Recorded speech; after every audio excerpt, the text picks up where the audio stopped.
They've delighted the crowd today, but for the moment, they're behind. That was brilliant work by Niall Malone.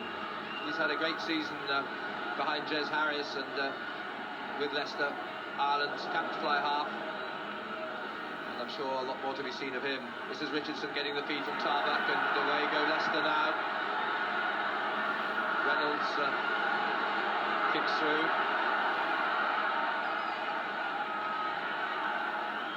Boyson, I think it was, back on his feet. The ball loose though, gathered by Tarbuck. With support from Lively, goes for the corner, but the cover's in. Great cover tackle by October, the captain. And so it's the line out, just 2 metres out from Ithuba's line.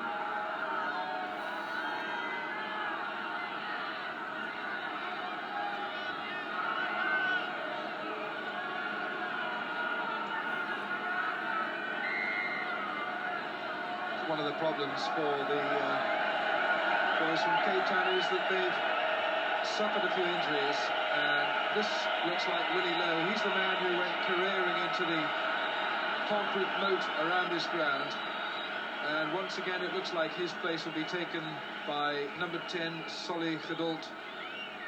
Well, Gedult had a dream arrival with those 2 match-winning tries in the semi-final.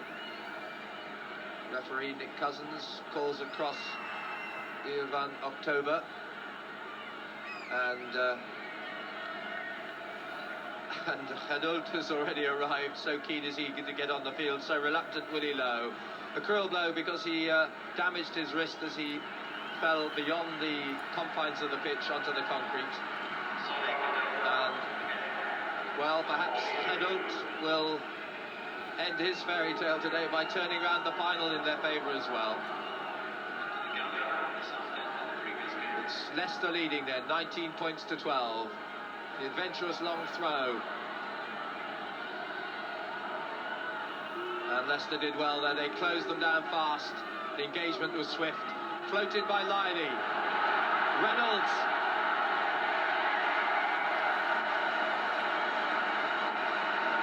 An important score for Leicester that. It takes them 12 points clear.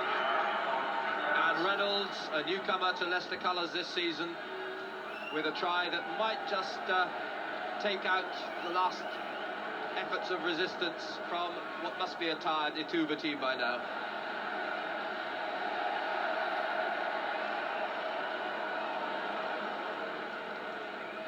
You can almost feel that the legs are a bit tired of the South Africans, and John Lively has marshalled this side, this Leicester side. It's a strong team, and they've got big ball players in Richardson, Tarbuck, and Lively, of course.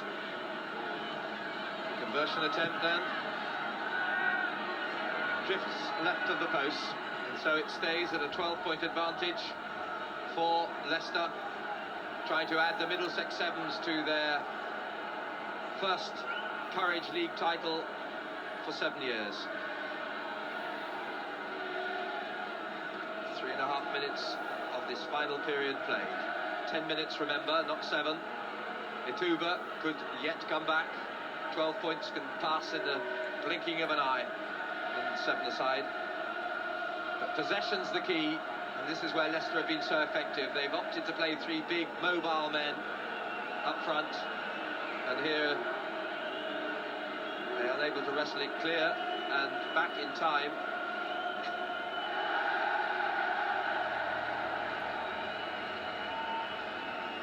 Percy Boyson.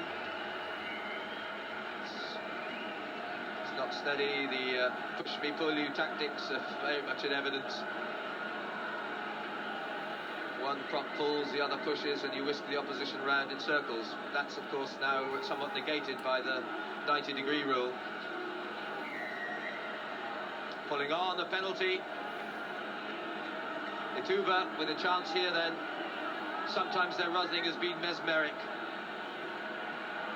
Whoops, an unusual error that. The knock-on advantage being played.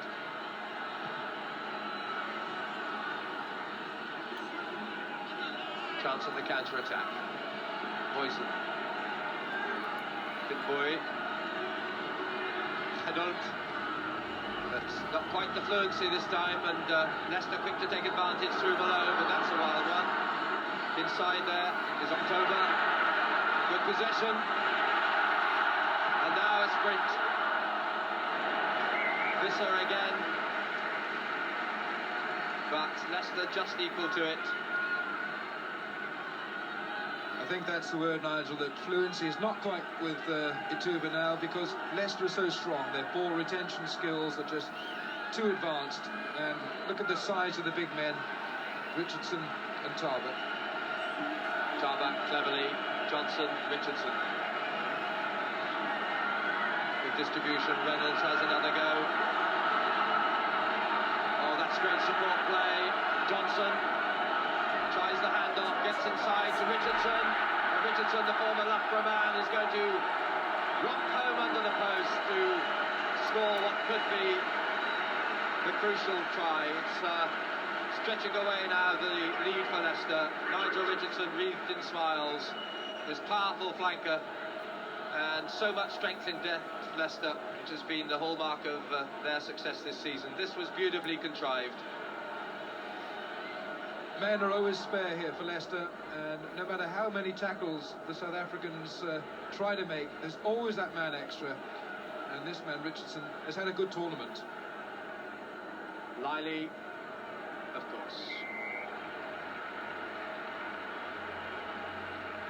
So, yes, he can afford to smile. In control now at 31 points to 12. And one more he's asking for, with just a couple of minutes to go. Richardson. Jamie Hamilton. They haven't had a weak link, Leicester. And the handling's good here. Reynolds again, Richardson with him. Reynolds dummies and goes.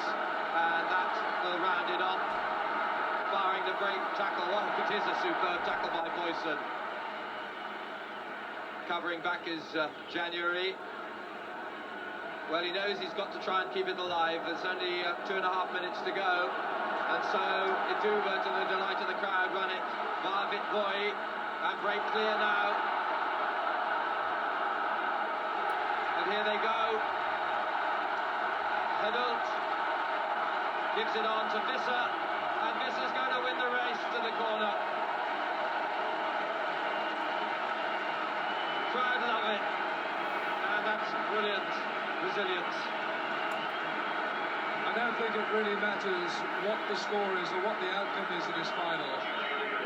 What Ithuba from Cape Town have done here is to delight this crowd simply by being an invitation side, a scratch side assembled, and they've shown that rugby is developing in those parts of the country, and to trail just by the 14 points to the Champion League side of England is no mean feat.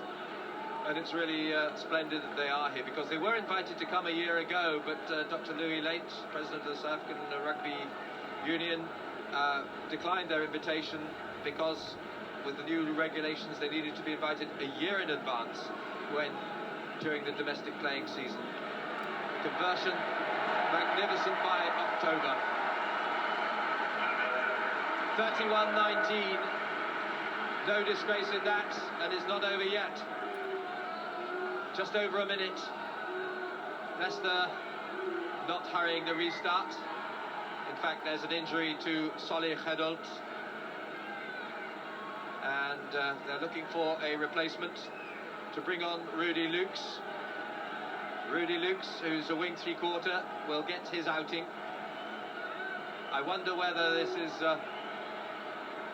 a way of getting the last player onto the field. He's, in fact, the referee Nick Cousins has called for coach A.B. Hust, and I think it may perhaps be a way of getting Lukes on to the tournament, or into the tournament. But clearly there has to be an injury problem for it to be legitimate. Best thing you should do is just fall over. But it's Lucas who comes on now. So Lucas is allowed to come on. We've got a bit of a pitch invasion, I'm afraid. And you can hear the crowd's response as the whole band of youngsters think this is a clever thing to do. Well, 55,000 other people realise it isn't, and they will quickly be ushered off.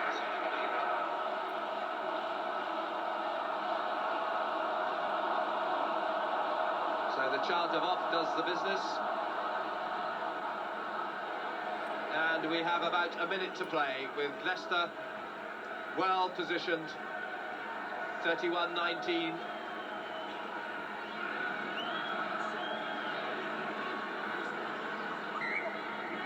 Knock on given. First knock on was by Leicester.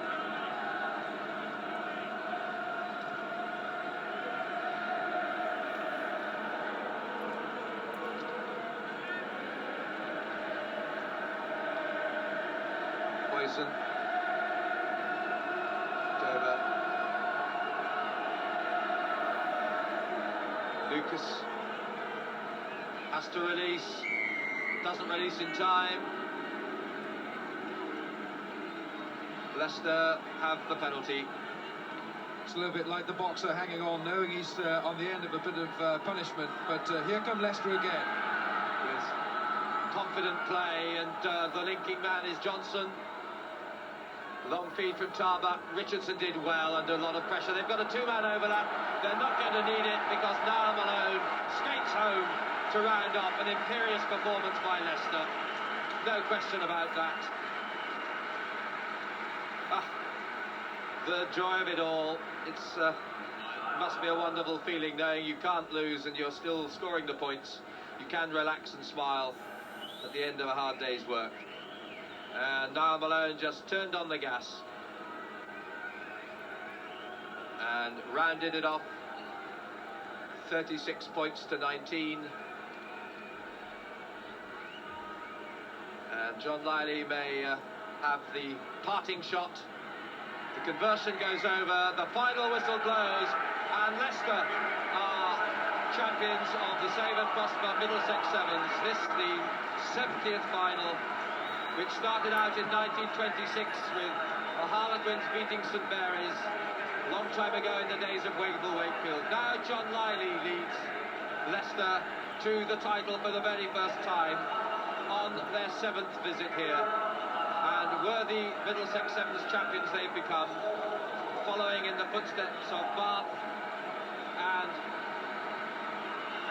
this was an all-round performance of tremendous efficiency, but what a delight and joy Ithuba have brought to this famous occasion. The crowd acknowledge the brilliant contribution that they have made, coming from the Western Cape of South Africa on their first ever overseas tour. It's been memorable for us. I'm sure it's been memorable for them. And so Ithuba will travel home and have learnt, and I'm sure will be the first of many such teams that will come back to join us. And so all it remains is for the trophy to be presented by Richard Gray, the president of the Middlesex Rugby Union, the Russell Cargill Memorial Trophy for 1995. The 17th playing of these Middlesex 7's goes to Leicester, and their captain John Lively will receive the trophy. A brilliant showpiece ending as ever to the rugby season. From Chris and everyone here, from Alan Wilkins, goodbye from Twickenham.